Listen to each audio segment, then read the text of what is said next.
Hello and welcome back to Vox Popcast, the weekly pseudo-academic roundtable of pop culture analysis with drinking and swearing. My name is Christopher Maverick, but you can call me Mav, and I am once again here with my co-hosts, Hannah and Wayne. How's it going, guys? Did you know that we say that we're a roundtable? And I just had that thought. We were looking for a transition, and there it is, right in our opening. And here I wanted to talk about how The Green Knight is overperforming its low expectations, giving me maybe letting me hold on to my lead in the box office game. Maybe not. You're going to make $7 more. We have not talked about the box office game in depth in a while. So, well, Hannah, you're in the lead. Would you like to fill the listeners in? By like $1 million. Wayne and I are neck and neck. Mm-hmm. But I'm blowing all of you out of the water when it comes to Metacritic percentages. My average is 76.6. Wayne's is 54.4. Katya's is 38.2, and Mav's is 30.5. That's right, Fast and Furious, baby. More like chaos walking. Chaos walking too. That one was low. I mean, but I knew what I was doing when I picked. It's the game is on though. Like I'm excited, after last year's, well, she's not here. After last year's abysmal year where Katya won. Like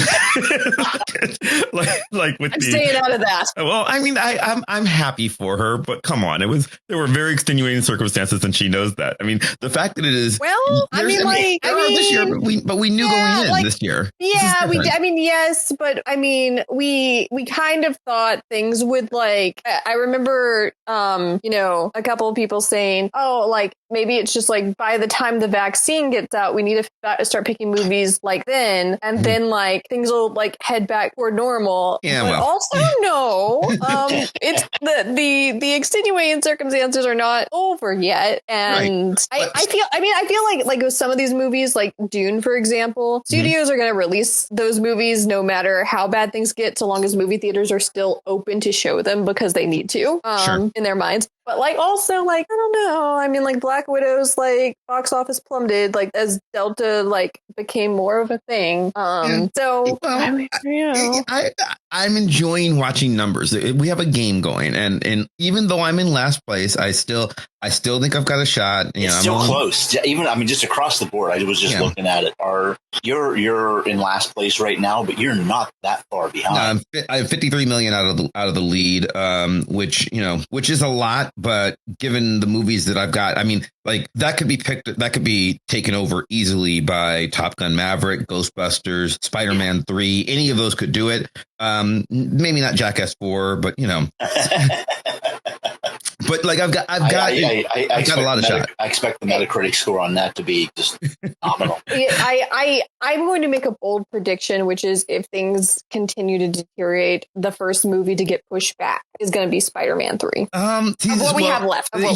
That's hard though, because I mean, like Spider-Man is the movie that it's hard to push because Sony doesn't like pushing movies. That's why I picked it. I actually it was part of my calculus. It's like Sony hates pushing their films, and also because of the whole Marvel universe of it all, there's only so much pushing they can do, and they've done most of it, right? Like but Sony also doesn't care about the Marvel universe in the same way that Disney cares. Sure, but I don't know. We'll see. It's going to be really interesting. But speaking of, because this is there was a movie released in the game this week, and Hannah, as of taping, you've made we don't know yet because the box office numbers haven't been released because it'll be about $2 million probably. Maybe it's an 89% Metacritic score, which is on Metacritic a really fantastic score. And also like Dev Patel just needs to keep making the movies he's making. In my opinion, like what's the movie? Let people know. the Green Knight. I'm also talking about David Copperfield, which I picked last year, which was a little more joyous than The Green Knight. He needs to keep making classic English literature adaptations that play with the source material and come up with something wholly new and interesting while honoring the original story, because that's what both of those movies do. I'm super into them. So today we're having a pseudo academic roundtable about Roundtable. Okay. Yeah. So hence that transition. Yeah. So Yeah, 3 people, not quite enough to have a round table. So, I brought somebody. I want to welcome a friend of mine, former cohort. Is that what you call it? Classmate? I don't know what you call it when you're in grad school. Jeff Stoyanov. Hey, Jeff. Cohort. Hi. There you go. Jeff was a classmate cohort of mine at Duquesne University. Graduated a couple of years ago, and you are now tenure track professor at Penn State, you said? Penn State Altoona. So we are one university geographically divided, or that's the line they like to feed us when we have orientation stuff. It's a branch campus. Yeah, Penn State has, and this is actually true of many state universities, but Penn State's huge. There's got to be 20 branches easily. I think 23, but I'm not. I probably should be quizzed on that at some point.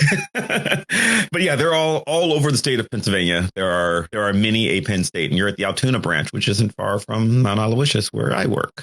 When I work in person, which is, I'm at least enjoying being able to do that remotely for now. So makes my drive easier. Yes. But Jeff, the reason I asked you along is because you are a medievalist, which means what? Well, it means I'm one of a group of academics that studies anything pretty much from 800 through 1500, give or take, a couple decades. It's a wide net. It's like that's in 1501. I can't talk about that. Yeah, right. Yeah, exactly. And it can be, if you're looking at the Middle Ages, like writ large, you can have a bunch of different languages, even dead languages like Latin. For me, given that I was in an English PhD program, my focus was the English Middle Ages, but particularly the later Middle Ages, which just so happens Gawain and the Green Knight would be a key poem in that period. So you read books even older and dustier than Hannah does, because Hannah is very into old books. But there's Arthurian legends made a comeback in the Victorian age. Like we had Tennyson, we had William Morris. There was a lot there. They seem to make a comeback every 20, 30 years. And that's one of the things I do find fascinating about this. Yeah, I'm a big fan of Arthurian stuff. I've read tons of contemporary stuff as well as a lot of the classic stuff, and I've written on it myself. I kind of find it fascinating that they keep being reinvented, reinterpreted to maintain some relevance. I kind of find that fascinating. Every 20 and 30 years leading up to this week, you mean? Yeah, right. Yeah. Literally constantly. Yeah. Well, and not just in the movies. Like I actually just received a newly published anthology called Sword Stone Table, which I'll read from the back. From the vast lore surrounding King Arthur, Camelot, and the Knights of the Round Table comes an anthology of gender-bent, race-bent, LGBTQIA plus inclusive retellings featuring, a lot of stories, like everything from things in futuristic Mexico City to I read last night a coffee shop AU featuring Elaine and Lancelot and what would happen if they met in the modern day. Mm-hmm. While he's getting his coffee. Neil Gaiman had a short story a number of years ago in one of his collections where someone just was at a yard sale and bought the Holy Grail off some old lady's table. And she didn't mean to sell it because it fit perfectly on her mantle. It balanced things. So she wanted it back. But the fact that these images keep showing up and have some level of resonance. Mm-hmm. Yeah, I mean, I think it's arguable that it ever, I don't think it ever goes away. I think it's... I agree. Continually sort of just either part of the conversation or definitely part of the subtext of the conversation. And what's interesting, Hannah, to what you were pointing out with that collection you have, is that a lot of the Arthurian legends that we have, including some of maybe the most popular in English, like Mallory's Morte Arthur and even Sir Gawain and the Green Knight, it's essentially what we would consider from modern parlance as fan fiction. It's all sort of people writing their stories about these characters they really liked. So, back in the... trying to think when I first found fan fiction, probably with Harry Potter, honestly. People doing all these different ships, I think is the term they call it. Yeah. What do the kids say these days? Yeah, right. But yeah, so I mean, I think it's Sir Gawain and the Green Knight is essentially just maybe the most popular fan fiction that you're forced to read in an English literature class. and just the way force is a strong word. Yeah. Sorry. The way that stuff all built, stuff that we now think as the canonical classic stuff. Like Tristan and Isolde story started out as a whole separate series of stories, and somewhere along the lines, like, oh, he's one of Arthur's knights, right? Yep. Yeah, and then they just fit it in, and that happened with a lot of those tales. I mean, like, it's, depending on like what you're reading, some of the characters have widely different personalities. Like full disclosure, my favorite knight is actually Gawain. Okay. And I am deeply offended. Not just because of the day. Always. You're right. Yeah, like always. Yeah. Like part of the reason I think is because I read this series as a kid. I mentioned on the blog by Gerald Morris, which actually didn't finish till I was in college. So I was like weeping over these children's books as like a senior in college when I rediscovered them. But Gerald Morris like wrote the series where Gawain is the main character, and I mean between that and Gawain the Green Knight, he was always a character to me, thinking about like what, and the movie's true of this too, like what is knighthood, what is honor, like what does it mean to be a human, to embrace those flaws, whereas like some knights, Galahad, it's just like, please stop, please don't let me read this. I'm going to insert something I was going to say for later, something I read this morning, but just you bring it up, that he's wildly different from one interpretation to another. Comic series called Once and Future by Kieran Gillen, who the Wicked and Divine stuff. I just started volume 3 this morning, and on like page 9, the Green Knight shows up after seeing the movie yesterday. And Once and Future is dealing with Arthurian stuff, but it's also dealing with just sort of myth in general. And the idea of, and this spills over from Wicked and Divine, the idea of stories controlling people's lives and how to break free of them. And one of the female characters kind of assumes the role of Gawain in her interaction with the Green Knight. And the old lady who knows everything that's going on is like, well, that's actually a good role for you to take on, because Gawain's pretty variable. It can go a lot of different directions. Just sort of addressing the idea that this is not a set myth. It is open to lots and lots of interpretations. And I read that an hour and a half ago. That's neat. So, Hannah, I guess a question I would have is like, how do you view Gawain in the Morte d'Arthur? Because I always read him as like a very unlikable character in that text. Yeah. Oh, I can't read Mallory. I took 2 King Arthur classes at different times in college, and it was I think I was pretty petulant in the first one, to be honest, because we read a lot of the pro Lancelot, anti Gawain stuff. I'm not a fan of Lancelot. Okay, well, I found my people, and I was just are you guys so like annoyed that he's a homewrecker? What do you? No, he's just boring. Yeah, okay. It's like, why would you date dude? Why? Like, I mean, I get like. Here's part of my thing, and here's the shameless self promotion in my Arthurian novel. Available on Amazon, linked in the show notes. Yes, Lancelot was a later French addition to the Arthurian myths. He was the Gaulish knight, and of course, the French knight has to be the perfect knight. So I have issues with the whole perfection kind of thing, anyway. But originally, Bedivere served a lot of those roles. In a lot of the earliest romances, it was Bedivere who was involved with Guinevere. And Lancelot just kind of came in and usurped his place in the mythology. And I wrote this book from the viewpoint of Bedivere, and kind of playing on that, hey, I'm here, I've been here from the beginning, I grew up with Arthur, he's my best friend, and I'm attracted to Guinevere. And who's this fucking French guy who comes in and takes all that away from me? I was just going to say that the best rendition of Lancelot is Monty Python's rendition of Lancelot. Like that is 100% who Lancelot is. And yeah, Wayne, you're 100% right. Like he's brought in from the Gaul French side of things. And just there's the different portrayals of him. There seems to be this arrogance and this that just does not resonate with me. And once again, saying this within the context of there are a million different versions, and it depends on which one you read. Yeah. Mm-hmm. Actually, I will give Lancelot one shout out, just one. And I can't believe I'm saying this because I'm not a huge fan of John Steinbeck as an author either. Right. But I don't know if anyone's read the Acts of King Arthur and His Noble Knights. But I actually feel like Steinbeck's approach to Lancelot is actually the most readable I've ever encountered. And I'm also like super sorry that he didn't finish it. I mean, I know note, I just said I can't stand Mallory, and you might remember that that is kind of like the tradition that Steinbeck was inspired by. But I don't know, despite all of my like, these are all the things I hate, it was just working for me somehow. I was just relieved to not be reading the Mists of Avalon anymore. Yeah, and that's it. And in writing the character, and I'm writing them when they're very young, I try to be fair to him. You know, like it's very much, it's first person from Bedivere's point of view, and he's probably just against him. But I'm trying to be fair and recognize that this is a point of view.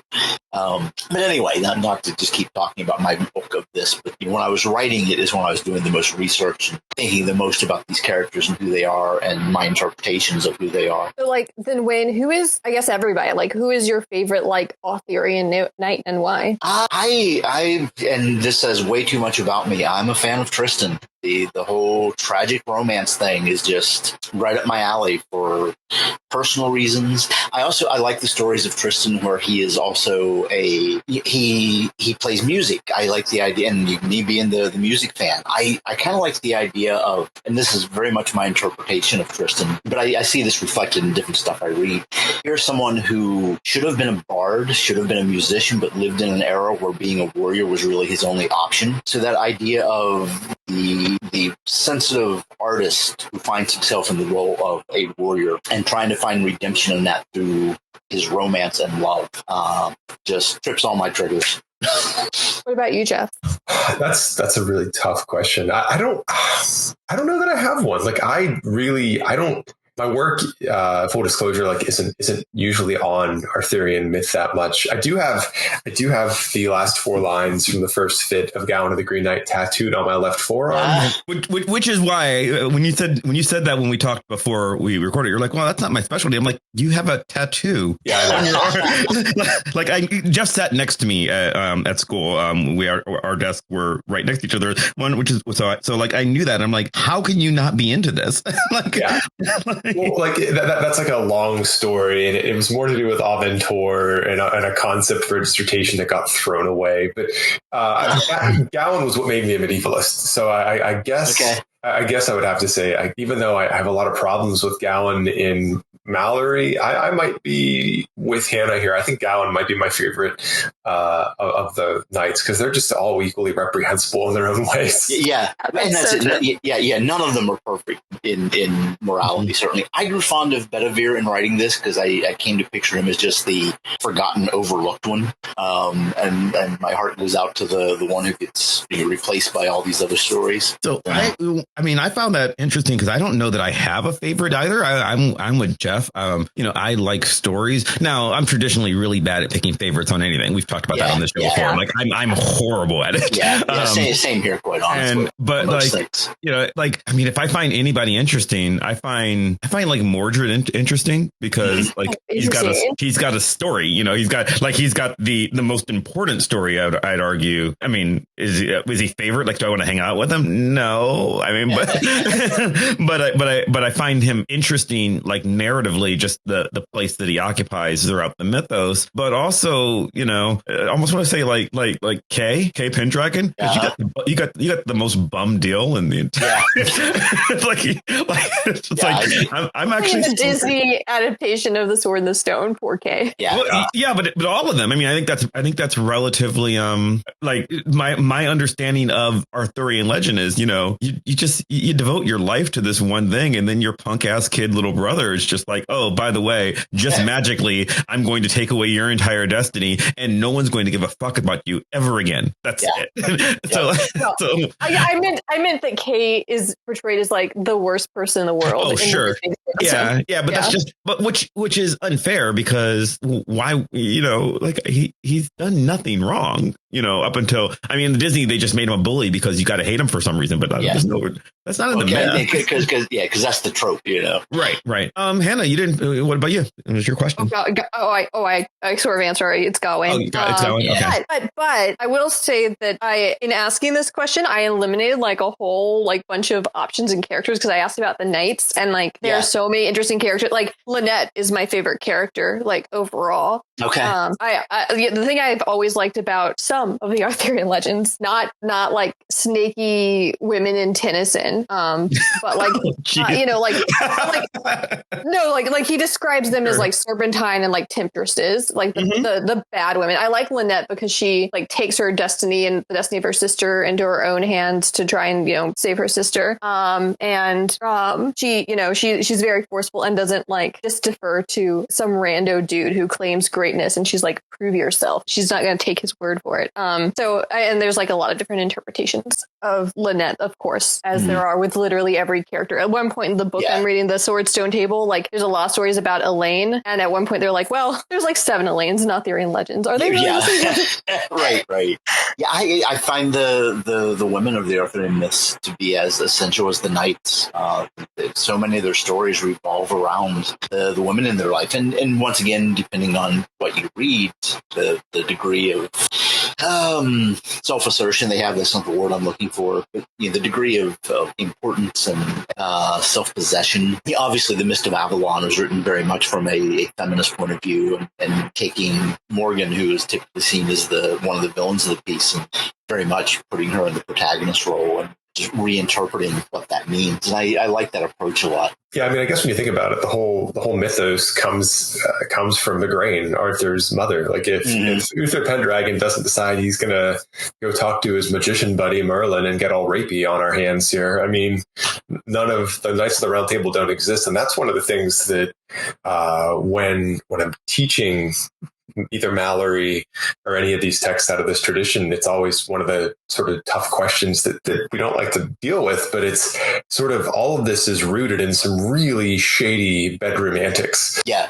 Oh, and then this is, the shady bedroom antics like continue with like, people being, using love potions or potions that make them think that someone is someone else. Like Lancelot in some stories sleeps with Elaine because he thinks she's Guinevere. And the love potion of Tristan and Isolde. Yeah. So I think that's an interesting, sort of angle to like dwell on for a little bit, because Arthurian legend is full of rape, but not even just rape in general, just bad people. And, I think we have, at least at the place in pop culture at which we place the Arthurian legends, I think it's mostly Sword in the Stone, right? Like that's probably the biggest vision that people have of them.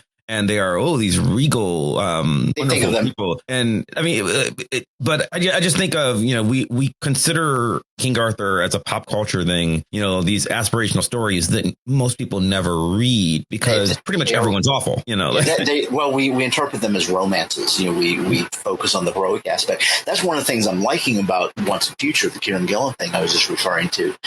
And as you well know, I'm a big fan of classic stories and Arthurian romance, and I like the aspirational part of it. He takes that classic idea of, in the time of Britain's greatest need, that's not the phrase I'm looking for. In the time of, Great Britain's great darkness, Arthur will return, the once and future king. He will come back at the time of Britain's greatest need in this time of darkness. And the premise of Once and Future is, what if Arthur coming back isn't to save us from this great darkness? What if him coming back, he is the great darkness? What if he is the evil that's coming back? Oh, that's so interesting. And that just sets it completely on its head. How much is it based on actual Once and Future King? Not a lot. It's very much, it's aware of the world of stories. Okay. It references the different stories that exist and how people attempt to fulfill those roles, including these mythic figures who do appear in the story as magical beings, but they embody very different aspects of these myths. But it's not trying to tell a modern version of White's book at all then? No, not at all. Okay. What's super interesting with when bringing up comics and graphic novels and such is I would make an argument, like it's a pet theory I've had for a long time, and I'm sure it's not original, but that our sort of fascination with superheroes is essentially knights. The cover of All-Star Comics with Justice Society has them sitting around a round table in 1940. Mm-hmm. Yeah. So, I mean, it's essentially the same thing. And when we just sort of packaged them sort of in a more modern setting. Mm-hmm. I mean, if you think like we're talking about relationships with women, I'm always sort of drawn to Tony Stark and Pepper Potts. Okay. And I think that relationship is kind of, in essence, almost every relationship of knights and their ladies in Arthurian legend and sort of in all the chivalric romances, where the knights kind of just do whatever they want, and it's the expectation that the lady will be there waiting for them when they get back. Yeah, very much so. Also, I mean, depending on which incarnation you're talking about, I mean, the movies very much present them as a couple, as they are there together. But like in the comics, up until basically the movies, but prior to that, traditionally Pepper is more of a someone Tony loves from afar. We could never be together because of my secrets as Iron Man, and she ends up with Happy originally. Mm-hmm. She ends up with his best friend, very much a Lancelot Arthur kind of thing. Right. And then there's questions of, do they have an affair and everything. There's a lot that goes into what that story is, but even then, Tony Stark he's a literal knight in armor, and he is a very broken man with every demon to fight that you can think of throughout. That's how he's classically written. Demon in a Bottle is his most famous story in the comics. So I think Jeff's right. I mean, I know there's many a paper written about. I've written one myself. There's many a paper written about the connection of the classic Arthurian knights to and chivalric storytelling to modern mythology. Through Campbell to superheroes. So I mean, that's definitely there, and obviously these are the most popular movies in the world right now. Let's not forget Star Wars. Star Wars, yeah. The medievalist I took Arthurian class from was very into Star Wars, and I think that maybe something George Lucas was trying to do in the prequels, and it didn't work so well. Was try and do the Rot of Camelot and the Round Table with the Jedi Council, and well, we all know how that went, but it's there. It went fine. I like those movies. You're wrong. Young Anakin as the Mordred, the prophesized one who comes in and destroys everything. But I am interested in the fact that we kind of got a little away from it, but talking about like the collateral damage of the original stories, and I think that like a lot of the new, and I use the term new very loosely, stories are thinking about this sort of collateral damage. Even T.H. White is thinking about this in terms of war and his own time. Sword Stone Table, the stories I've read so far are thinking about how to rewrite this and bring commentary. I think, without saying spoilers, The Green Knight is about undoing some of the collateral damage that comes from like being a knight. Mm-hmm. So I think that this is like something that is something that like the modern day adaptations is really interesting. I maintain that you can spoil Green Knight. We've all seen it, and if the listeners haven't, they've had 600 years. It's you've had time. The movie plays out exactly like the legend. It doesn't, though, in some ways. But I think the movie's own and spoiler alert. This is why we were talking a little about this before we went on the air. The movie is doing very well for what it is. And, so is it overperforming or underperforming? And that's kind of a question of what your expectations were, because it is doing extremely well for a thinky indie style film about, deconstructing the Knights of the Round Table. However, I think like people sort of were thinking this would be like a medieval fantasy action picture, and it is not. It's really not. It is very much not. And like this is a movie for nerds. And I liked it a lot. Yeah, I liked it a lot. A friend of mine described it as glacially paced, and that might be speeding things up a bit. It's slow moving. It's a think piece. It's beautiful. It's kind of visually stunning. There's a lot of big ideas in there. But boy, if you're going in expecting a whole lot of sword fights and grand battles and that sort of thing, don't go. There's kind of there are a few. There are a few. I mean, I would agree with Hannah there. Like, there are some significant changes from the poems that are made here, and they to Wayne, to your point, they add some fighting that doesn't even exist in the poem. Yeah, it's like King Arthur movie. I'm expecting big fantasy battles. And I cannot, as someone who worked at a theater for 14 years, I just want to point out: please shut the fuck up when you're in a movie theater. No one cares. I saw it at a smaller independent. They kind of knew what they were getting in for. I couldn't tell. I sat on the balcony level above. Wayne knows how our AMC theater works. There are, I sat literally on the level above VIP seating, so I was by myself. And when there was certainly nobody around when the credits started rolling. So, I don't know exactly when they left because the bottom level was full of people who I think thought they were going to see, Excalibur. That's what I think they thought they thought we're going to see, and they did not. And you mentioned the Excalibur. I think visually I saw, to me anyway, it seemed to reference Excalibur as a movie because it didn't shy away from big symbolic mythic imagery. I think they both did a lot of that. I mean, it's not Excalibur, but to me, it felt like there were visual references to that movie. Maybe I'm just reading too much into that. But. Anna, you were going somewhere with this. Yeah. I have lost the track, but I got too excited about Jeff proclaiming that people should stop talking during the movie.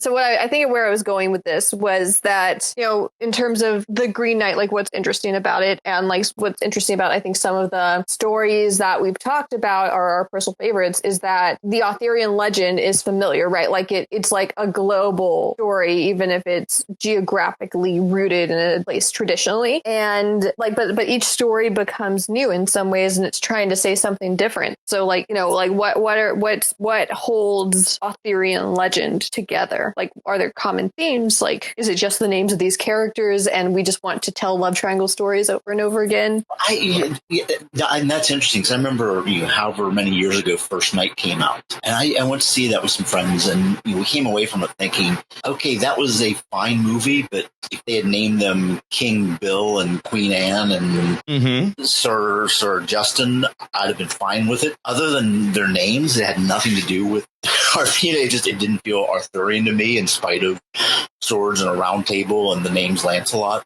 Well, so I mean, we've had this discussion before, Wayne. So you'll remember me saying this, but for the listeners, I have this theory with movies in general. Like one of my problems with IP based movies is I always say it doesn't matter how many years worth of comic books or Star Wars lore or whatever I have rolling around in my head. If I go to see a movie, how I decide whether or not I think it is a good movie or not, well, among other things, is I always ask myself, would I be okay with this if this were the story of King Bill instead of the story of King Arthur, right? Like, I actually like that. Do I need for this to be Luke Skywalker or related? I really liked Rogue One because I was invested in those characters, whether or not I knew who they were. I didn't care for Solo because I didn't give a damn about anybody except for that I'm supposed to pretend he's Han Solo, right? That was my problem with it. So I think that, if you can call him King Bill and the story still works, I think that's a good thing. Where I think that the caveat here is I don't think the Green Knight works that well if you aren't aware of Arthurian legend. Spoiler alert.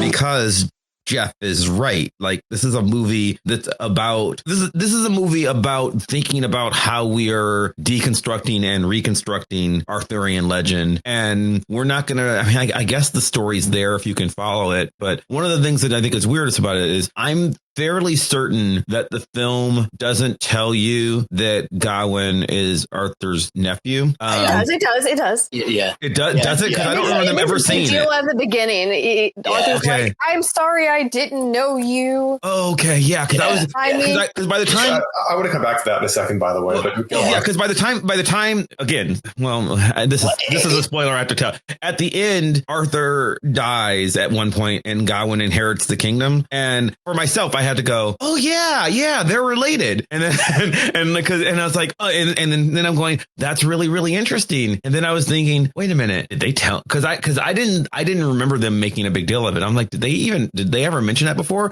Am I just supposed to know that? Because I do know that, but that was a weird thing for me. So you're saying it is in there? Yeah, yes, it is. Hey, I just looked up on IMDb just to follow some of the different actors in it, and what I find interesting, this is true of the credits as well, is other than Gawain and his young girlfriend, I forget the character's name. Crystal.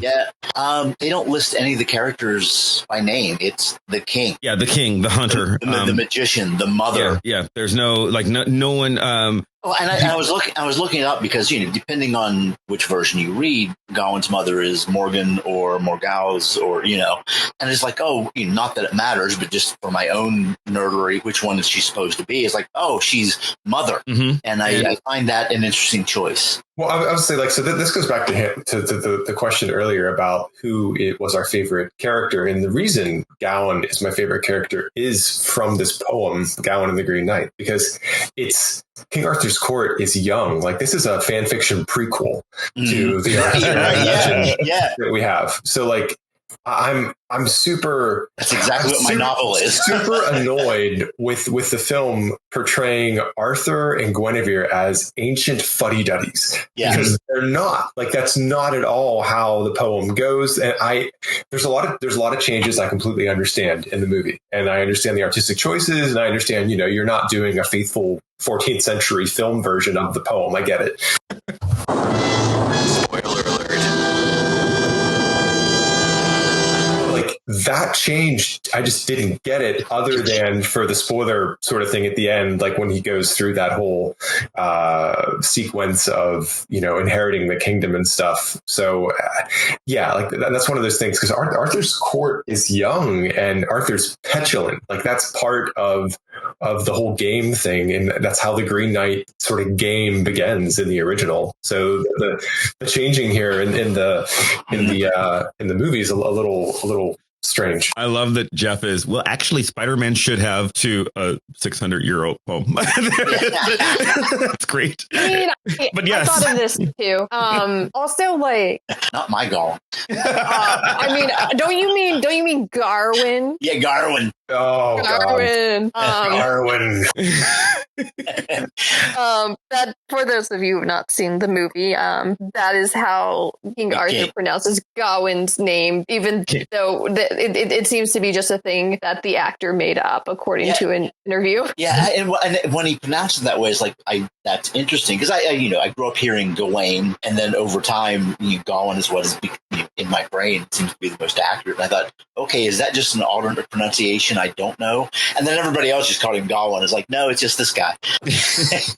He made a choice. Yeah. Sure, but also, and come on, Marvick. It's interesting that I feel like we shouldn't spoil the Green Knight, because it's very, very different from the poem. It really is. And I think that it's worth watching unspoiled. Maybe it helps going in and knowing it's a thinky piece, but I think it's worth watching well, that's a question. I would love for people to see this, right? I would love for the people to see this movie. I enjoyed this movie. How much do you really need to know? I know Josh, Hannah's boyfriend, who's been on the show, he enjoyed it, even though you said he didn't know them at the head of time, right? He did enjoy watching it, right? I think he knew the Wikipedia version, but I don't think he's ever read the poem. He said he got the film, but there were some questions about certain things. Okay. Or I think, having read the poem, there's something. Actually, having read the poem, I thought some things were going to happen that did not happen based on the symmetry of the poem. I won't say what. I felt similar, and that's fine. And I also the reason why I think we should cut out the spoiler we previously said is I wasn't expecting that at all, and it was a huge surprise. Okay. Maybe it won't make sense without. But I will go back and I will put in a spoiler warning. Skip the next 30 seconds or something. I'll put it back. I think it's one of those. I think it's a film made for people with pre-knowledge of Arthurian legend and this poem. I really do. I think I think you can get away without knowing a lot if you don't go in with expectations like we've talked about earlier. Like you're about to go in and watch a Marvel Avengers film. Like if you're going in expecting action and like what was the King Arthur movie with Clive Owen about 20 years ago now? Like you're not getting that. You're not going to have Keira Knightley shooting arrows and such. Like it's slow. It's an A24 film. I mean, come on. Like if you walk into that movie theater realizing it's produced by A24 and you're like, oh, this is going to be an action-packed thriller, you're a moron. I think it's totally like, I think you can watch it and understand it and it's totally fine. I think that it's just made for like an audience who wants to like break down like the symbols. If that makes sense. Like I'm not saying you can't understand it without having read the poem. I just think its primary audience is to talk to people who are nerds. It was very specific kinds of nerds. Me. It's made for yeah, right. Yeah, it's the I'm roasting myself. 4 people on this show.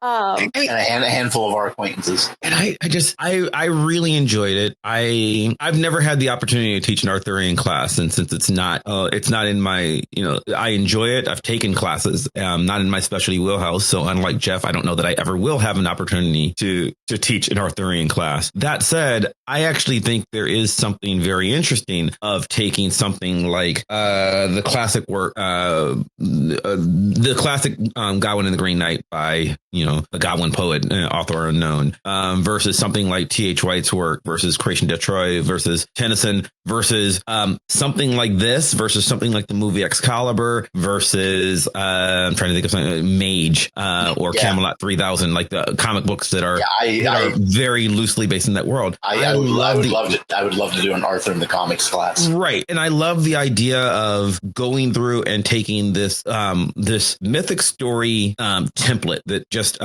basically exists because Arthurian legend is enough ubiquitous over the last millennium that we can just we can literally take it and dump it into a superhero world. We can dump it into this action-packed world, or we can dump it into this stinky indie movie. Like that's a thing that we can do. And to me, that's kind of what makes it interesting. It's enough of a touchstone that, in a perfect world, Spider-Man and Superman would become public domain and you could do it with those characters. But since we live in a world where those are going to be perpetually renewed copyrights forever, Arthurian legend is one of those things up there with basically Greek gods and Jesus that you can tell stories on. It's a very small, like I'm trying to, I like Shakespeare because I'm a nerd, but I don't think you can just, I think shy of Lerman's Romeo and Juliet, I don't think most Shakespeare you can just kind of do this kind of story with. If you make a think piece on excuse me, a Lion King and Hamlet would like to beg to differ. Well, and see, there you go. I don't think Hamlet is as accessible as this movie is. I enjoy it, or more like I don't think people know that Lion King is based on Hamlet. I think nerds like us do, but I think that people who go in to watch Lion King don't get that. I think that like kids or families or whatever, I think that you don't necessarily like reflect on it. Whereas the purpose of the Green Knight is to reflect on and think about the concept of Arthurian legend in this retelling in a way, what does it mean to be a knight in a way that like, I don't think Lion King is that. And maybe I'm wrong, but to me, I see a very definite difference there. Like I would totally love to go see a modern, I've actually seen this as a stage play before, but I've seen people do Midsummer Night's Dream, but place it in, well, at the time, the 20th century, the 21st, when I saw it was the 20th century. Like that's something that happens a lot, take Midsummer Night's Dream. I saw a production of, when I was 14, I saw a production of The Tempest starring Patrick Stewart. I got to meet Patrick Stewart at Oberlin College, and that was fascinating because it's just people in like business suits. It's, it's a shipwreck. It's the original language, but it's taking place in 1988 because that was when I saw it. Right. I'd love to see that, but I don't think that plays as well as doing it with Arthurian legend because I think it requires knowledge. I mean, we have things like I mean, really, it's a small movie, but we have things like Scotland, PA, where it's like Macbeth in a fast food joint, and like like Bollywood adaptations of like Macbeth, like McFool. I mean, and then like Austin, I think, is becoming like particularly ubiquitous. We have everything from, like I don't know. I get what you're saying, but I also I don't know if I want to put Arthurian legend on like a pedestal without thinking about it more. I don't know. Yeah, I would disagree with Mav that I think that it's not as recognizable if you do Shakespeare unless you actually carry over the same title of the play to make the movie that title, if that makes sense. Like Scotland, PA, I mean, it's such it's an awesome movie. I love that movie. I always show it when I teach Macbeth. But unless you are a giant nerd, you could probably watch that entire movie and have no idea it's referencing Macbeth. I've told people, grown up adult human beings in the 2020s, I've told people that, Lion King is based on Hamlet, and they go, what? Where? How do you see that?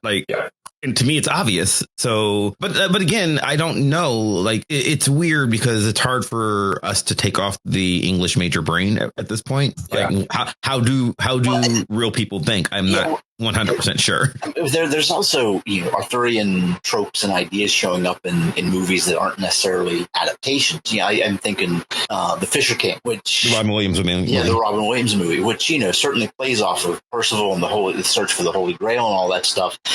And is it a retelling of the Holy Grail story? Kinda, but to me that it's a movie that uses those symbols in a contemporary way rather than just here's my version of. And maybe that's a really slight difference that I can't explain why I feel that way. But I do.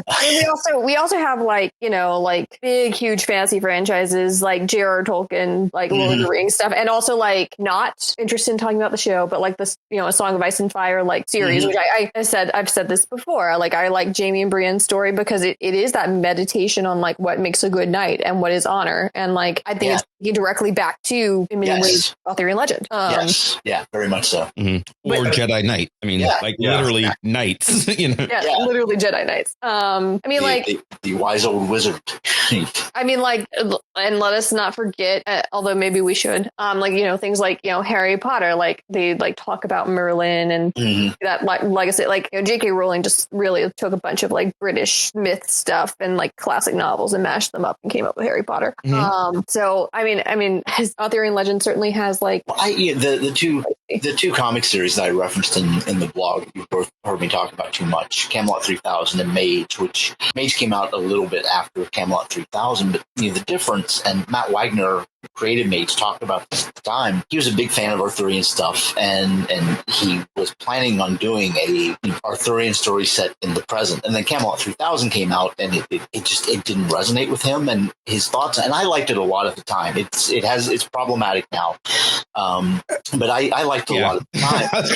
And that's a whole other conversation. Yeah, it's got, and I'm like, I like it too, but also I'm like, yeah, but I read it 30 years ago. Right, yeah. But it's problematic now, but at the time it was kind of revolutionary. But Matt Wagner's problem with it was, to him, it was just, it's a retelling of the story in the future, and he didn't see that it brought anything new to the story. I disagree with that in places, but I get his point. It was just a retelling.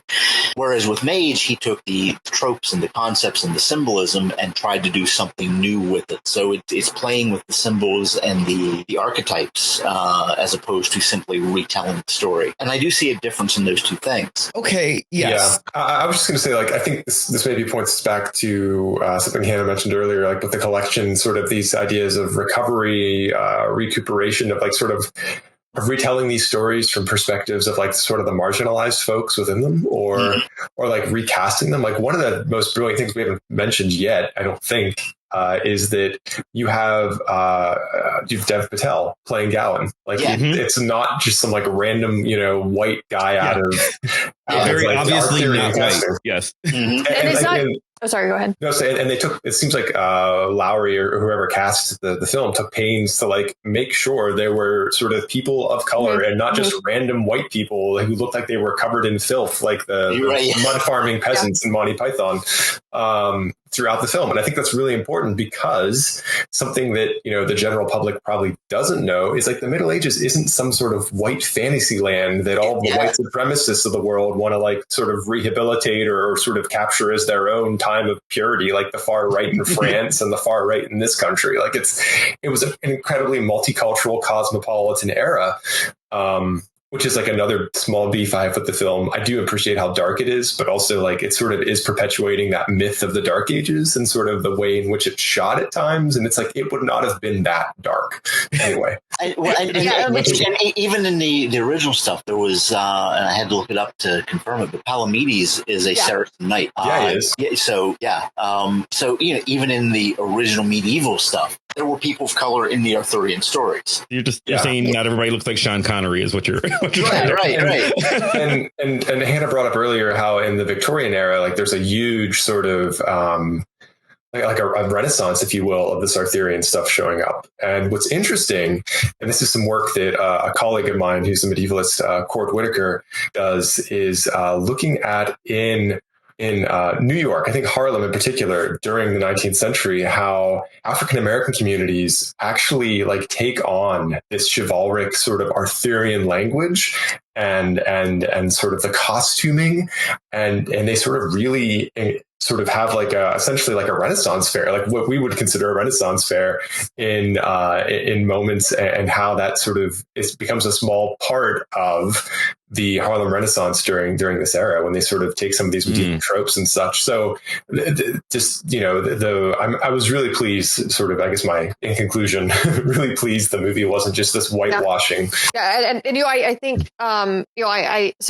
medieval Twitter, / literary Twitter, has been alive, this past week. And I saw some news outlet had a headline about English language franchise. And, there's been a lot of people, rightly so, quibbling with the ideas of King Arthur legend being English language and like confined to a certain group of people, which I think until this moment we haven't really blatantly said it, but it's very clear that it's not limited to English, and it's certainly not limited to one continent or group of people. In terms of like everything, like the original Gawain, like that is a very queer poem. There's a lot of, not limited to, much of Arthurian legend has questions of, at least the way I read it. So yeah. And that's one of another, spoiler alert. If you haven't seen the movie, tune out for 10 seconds. Spoiler alert. But that's one of the moments in the film that I was really disappointed in, because I was like, if we're going to be revolutionary in a lot of things in this film, there was an opportunity there. And maybe I just wanted to see Dev Patel naked, but whatever, that we're not played out, You got to, again, we're still in a spoiler here. You got to kiss, a kiss, I guess. Yeah, well, and Bertolac wasn't very attractive in my IMHO. There's far more in the poem too. It's the poem is way gayer than the film chose to be. I think I went back to the Gerald Morris books, the kids' books that I read, and they retell the story of the Green Knight. And I as an adult reading this, knowing how Americans tended to be in the 90s, I was like, oh, they kept a lot of the original stuff, including the kiss exchange. Mm-hmm. I thought nothing of it as a kid, and now I'm like, oh wow, I'm actually shocked. I do wonder positively, but yeah. No. That's all I was gonna say. I'm positively shocked. But nevertheless. Well, so we're talking about the changes, which is sort of what I was wondering before.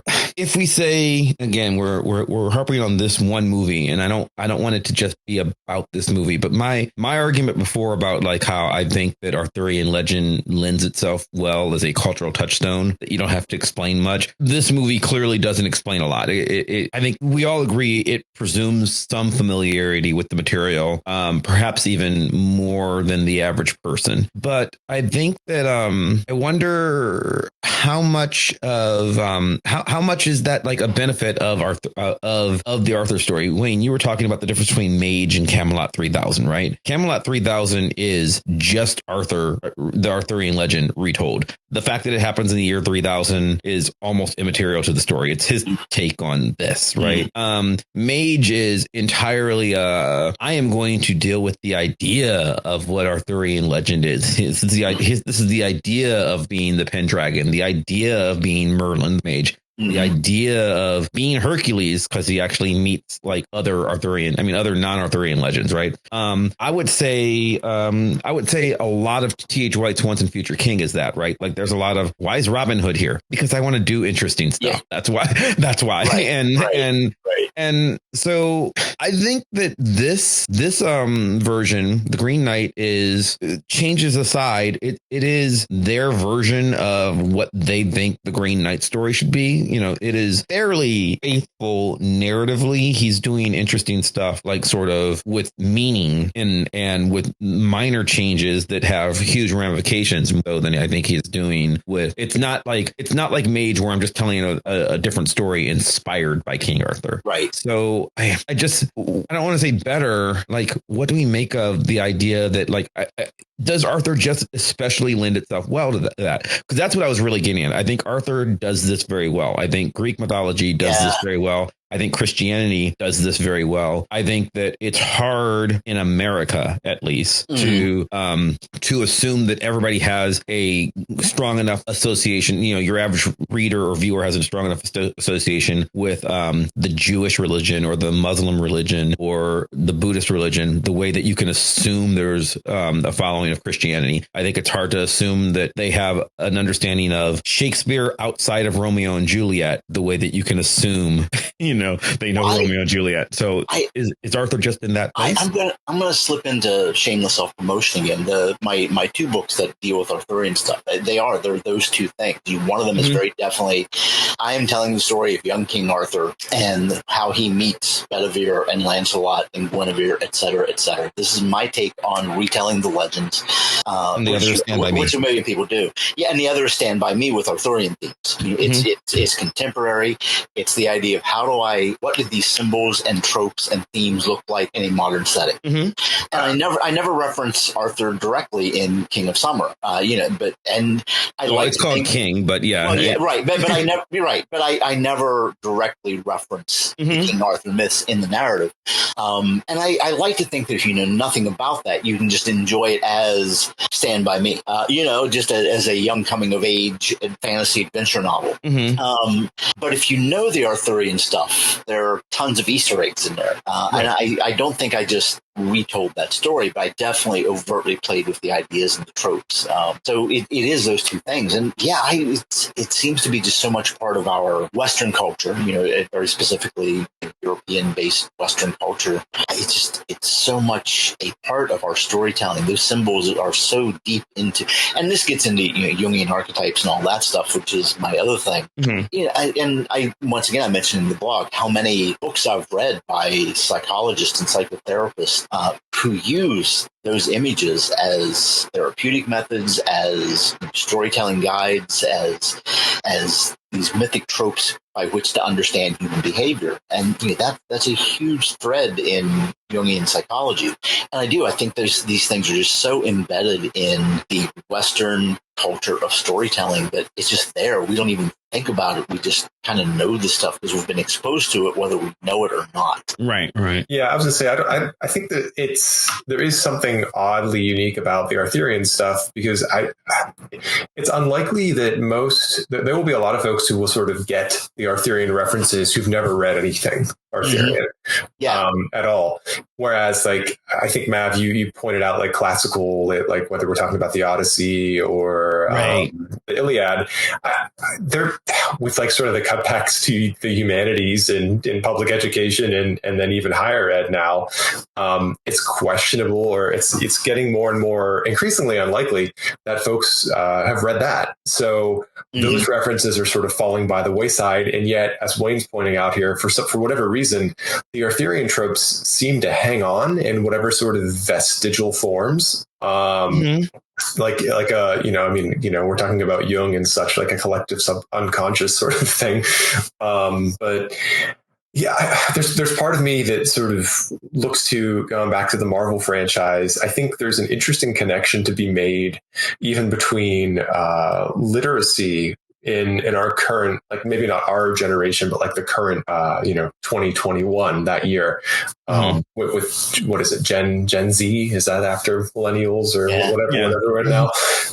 Probably for the first time since the Middle Ages, we have the least traditionally literate culture, where literacy, in the sort of definition of literacy being able to read and write, a lot of the communication that students are doing now isn't written. It's oral or visual. In which, like Gawain and the Green Knight for sure would have been a poem that most folks would have encountered. And by most folks, what's interesting, so it's sort of side note here, is the poem exists in exactly one manuscript. So we wouldn't even know how well read it was in its own era.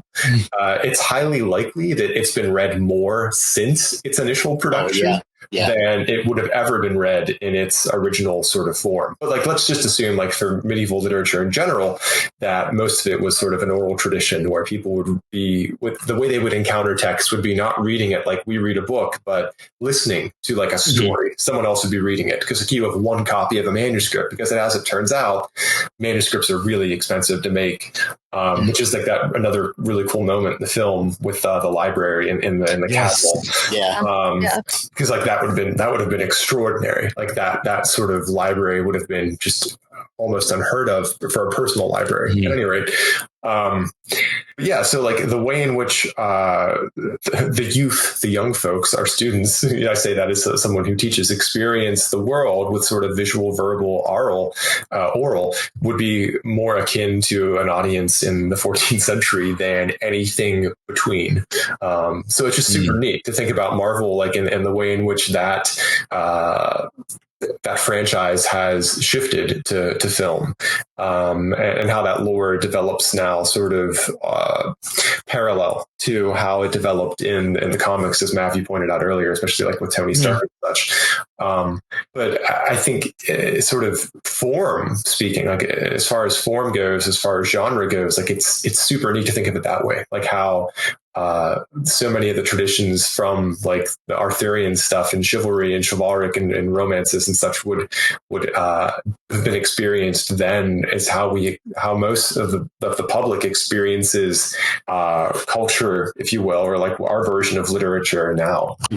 Well, you mentioned the library scene. There was a reference in that she's talking about, she copies manuscripts and she says, and there are times I change them. That was awesome. Yeah. So there's that wonderful acknowledgement that these stories change over time depending on who's telling it. I was gonna say, and I guess, like, another thing to think about is some of the Arthurian legends that you brought up, Jeff, were like in French. Correct. Yeah, totally. So like the Arthurian legend has always, like, experiencing them, if you didn't read the language, required translation. And that, makes me think of like the current like global novel, like kind of market that we currently have, and how many of the books we read or that other people read are in translation. Like, you'll see something on the back of a book and it's like been translated into over 70 languages. Well, for me, it also recalls, and Wayne, you mentioned this very briefly earlier, but the Arthurian cinematic universe, for lack of a better phrase, is a mishmash of many unrelated properties that were just sort of glued in after the fact, right? The Tristan and Isolde stuff is like, oh yeah, and he happened to be an Arthurian knight,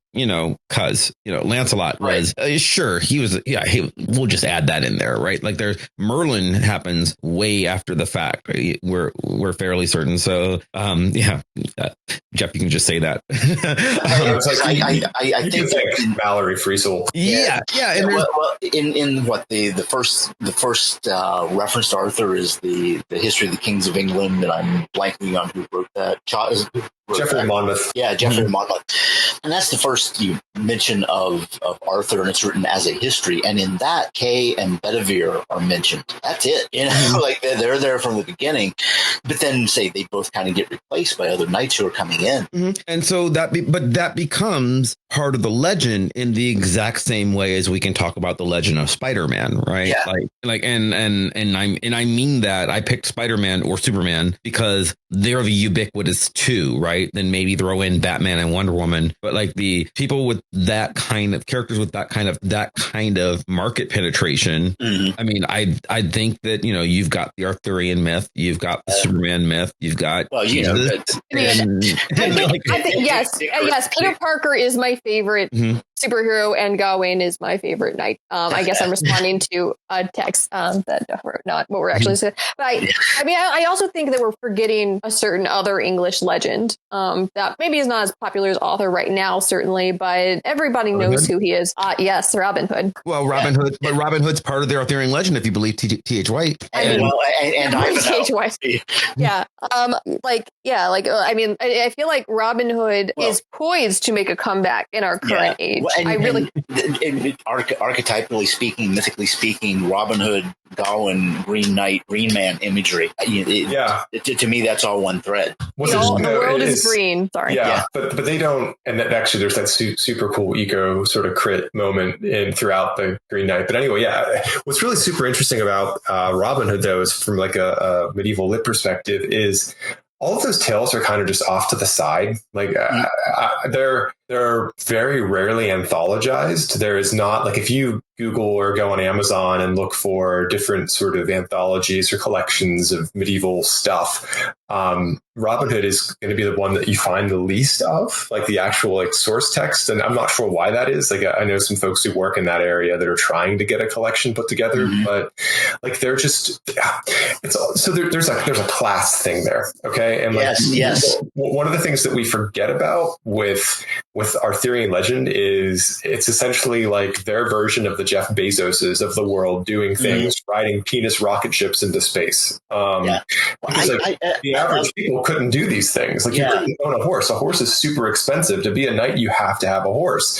And like, that's not cheap, as it turns out. That idea of Camelot as an ideal, the romanticized version of Camelot, it's sort of that hope we have that government works and it's good and it takes care of the people. And then the other side of the coin is Robin Hood is it doesn't, so we have to do these things. We've been speaking generally, but I think some of those, again, modern day adaptations or commentaries, like Brienne's chapters in A Song of Ice and Fire, are all about the small folk and their perspective. I think that the Green Knight, again, without giving things away, does really like give you an opportunity. Like, it certainly follows Gawain and his fox friend more than anyone else, perhaps. And we certainly like see his interactions with like ladies, but the character of Essel and thinking about like her fate and like what is going to happen to her, and seeing those like scenes with like people who are not knights are very interesting. Something that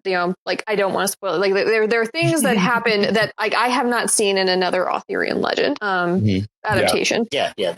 Those people he encounters in the woods are essentially the Robin Hood types. They're the ones who are waylaying wealthy people and taking their money. But that last comment Hannah made, like when you're saying, I mean, that was to our very early point. You said that you have not seen in another Arthurian legend, but can this film be enjoyed outside of on the level of, and now let us, contemplate and critique the nature of narrative, and like that's it is. We've said it was thinky, and we said everybody should watch it, but why are we saying that? Is it because we like really thinky stuff and we want everybody to be like us, or can I suggest this film as an enjoyable watch to a regular person? And I don't know if you have to be able to. I mean, you can on multiple levels. I think one, you can sell it on watching Dev Patel. He is pretty. I mean, yes, he's a very pretty man. Sure. I mean, and a good actor. He has all the virtues to make a kind of Arthurian joke. love sure. I'm going to say I guess if we're just going to go down this road, I'll just say my favorite parts of the movie were Gawain and the fox, like their whole relationship. It touched my sad little heart. And at the very end, there's a moment where he hugs his horse. And it moved me. I'm not going to lie. I mean, like I liked a lot of other things, but I think those are not selling points in terms of what you might expect with Arthurian legend. But I think that like you can like choose how you want to watch a film and get a lot out. We've talked about this before. Like how much brain power do you want to put into a thing, and what kind of levels do you want to watch a thing on? Because it's sort of like Dirty Dancing, except not really at all. But in terms of like how you can choose how you want to watch it, I think. I do not want to do another hour, but like I have so many questions with you saying that it's like Dirty Dancing. This film is. Well,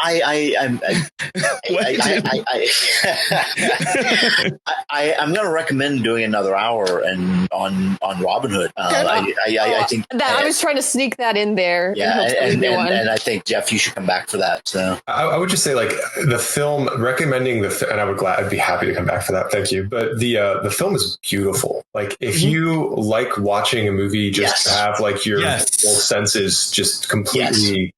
I mean, like it's a trip. I've read some reviews where it describes it almost like you're on LSD or something, and I wouldn't know that from experience that I'm going to admit on a podcast at any rate.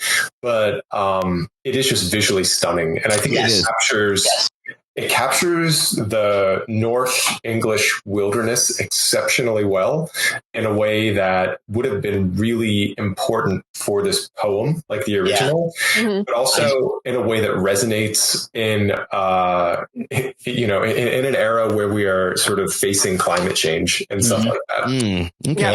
I really want to walk through those woods. Just stunning. Some of the artistic choices, like not the color scheme, but like some of the like camera angles and like framing of the shots kind of reminded me of certain aspects of Midsommar, to pick like kind of a film that maybe some of our audience knows, which maybe relates to the LSD thing. I wouldn't know. No one wants to admit things about their youth. Have I don't know. I'm boring. I read Tennyson in my youth, and I have my copy. And I found I'm like just like looking at all the parts that I thought were particularly profound. I like the juxtaposition of the sentences. I'm boring. I read Tennyson in my youth. I mean, I'm going to say so. We've resolved nothing. Yeah. Absolutely resolved nothing. I mean, I think it's just hard to do like 1 hour episode on King Arthur because like it's because there's 1,000 years worth of stuff to talk about. Yeah. I mean, I guess we could start a new Arthurian legend podcast and try, but not it. I mean, I'll be a guest, but no. I know I always wait. You mean your Excalibur podcast isn't about Arthurian legend? Yeah. Not this much, but more so than you would think. Yeah. It's very we have talked about Arthurian legend on Gosh Golly Wow several times because you have to, and it's the origin of the character. Yeah. So more than you'd think, but less than it implies. But I was just going to say, as much as I joke, in a perfect world, I'm on every podcast every week. And I believe it got order of, when we record versus future versus dropping. I believe this week I am guesting on our friend TK's episode on the Marvel Universe. So I'm probably on There Was an Idea this week, or maybe it's next week. Again, it's hard. Like I've already recorded it in my past, but it's in your future. So I don't know. But yes, in a perfect world, I'm on every podcast every week. I so don't really want to be. Yeah, I so cannot be on another podcast regularly. I'm exhausted. Say the once and future Mav. Yeah. Oh God, that was Mav will come back when we need him the most. That was, I believe that was like actually like my signature at one point, like my email signature. I might have used it as like a wrestling definitely name the one that nobody got. But anyway, Jeff, thanks for joining us. This has been great. Thank you, Jeff. So much. Thank you all for having me. I really had a great time. Yeah. And we would definitely. Oh God, so while we record, we also we tend to have this chat going on where we discuss notes as we're going. And you just mentioned Beowulf, and that's a whole nother discussion. So maybe that too, but we should definitely have you back when we talk about Robin Hood. Apparently, something we're going to do. So good. Yeah. Jeff, anything you want to plug? No, not really. I mean, go out and read some books, people. Like if you liked this poem, you might also try reading another poem by the same author. Or if you liked that movie, try reading Pearl. It has nothing to do with Arthurian legend, but it's gorgeous. Oh, I don't know that, so maybe I will. Palindrome Hannah. Well, I don't like to plug myself, so instead, if you think that Guinevere gets the short end of the stick, you should read William Morris's wonderful poem, The Defense of Guinevere, where she gets to talk and give dudes the finger, verbally speaking, including Gawain, who deserves it. I think it's great. You should read it. He has some interesting things to say. Okay. And Wayne. If you want to read more contemporary Arthurian stuff, I made some recommendations in the Call for Comments blog for this podcast. So check some of those out. You mentioned Guinevere. One of my favorites that I mentioned in the blog is a book called Firelord. And then there's a sequel to it called Guinevere that takes place after the fall of Camelot and what happens with her. That was also just really, really good. But if you want to read the best Arthurian thing ever, buy my book, Bedivere, The Right Hand of the King, on Amazon. And if you want to read the best, this uses Arthurian tropes in a contemporary setting book ever written, read King of Summer, which is also available for me on Amazon. in Kindle and print formats. I just like you're like the best of it. I love the humility that is Yes. like I am being humble, but I am the best. You can follow me on Twitter or Instagram or Facebook, all of the places, always at Chris Maverick. You can follow the show, all those same places, at Vox Popcast. You can follow the show's blog at www.voxpopcast.com, where we talk about whatever we're going to be talking about next week. Spoiler, next week, what is it, Hannah? It's narratology and ludology, I think, unless I got the episodes of the shows out of order, but I think that's next week. Yes. So what makes games worthy of study? Yeah, it's a video game episode, so it's going to be not just video games, because I'm going to be on it. Games, yeah, that's true. But yeah, definitely check out our blog. Find out what we're talking about next week. You can give us comments. You can sort of direct us on what you want to know about. You can pitch yourself as a guest on the show. You can pitch topics for us to discuss. If you enjoy the show, and we certainly hope you do, then please subscribe to us on iTunes or Stitcher or Spotify, wherever the hell else you get podcasts from. And do us a favor, leave us a 5-star review. If you leave us a 5-star review and write something, don't just mark 5 stars, but write a little something, that makes us feel good. We'll probably read your comments on the air. And it's always good to hear. It tweaks the algorithm, makes us more popular, makes the show more popular, and then the king will return in your time of need. If you write a 5-star review, that's how it works. It's in the book. Trust me, really. Also, it'd be great if you subscribe to our YouTube channel, youtube.com/VoxPopcast, where you can see visual representations of this show, as well as catch my other podcast, Gosh Golly Wow, which is, it's about a superhero team, but also with an Arthurian legend sort of connection. It's about the book Excalibur, which has a lot of relationships to what we've talked about today. Though we tend to talk much more about, lesbian wish fulfillment fantasy on that show. It's very odd. Check that out, but also available on our YouTube channel along with this show. So, 2 podcasts for the price of one, which is free. It's what you want. I would like to thank Maximilian of Thoughtform Music for our epic theme song, building ever so more epically and playing us out. I'd once again like to thank you, Jeff, for joining us. I'd like to thank you at home for listening, and we'll see you next time. Bye. Bye.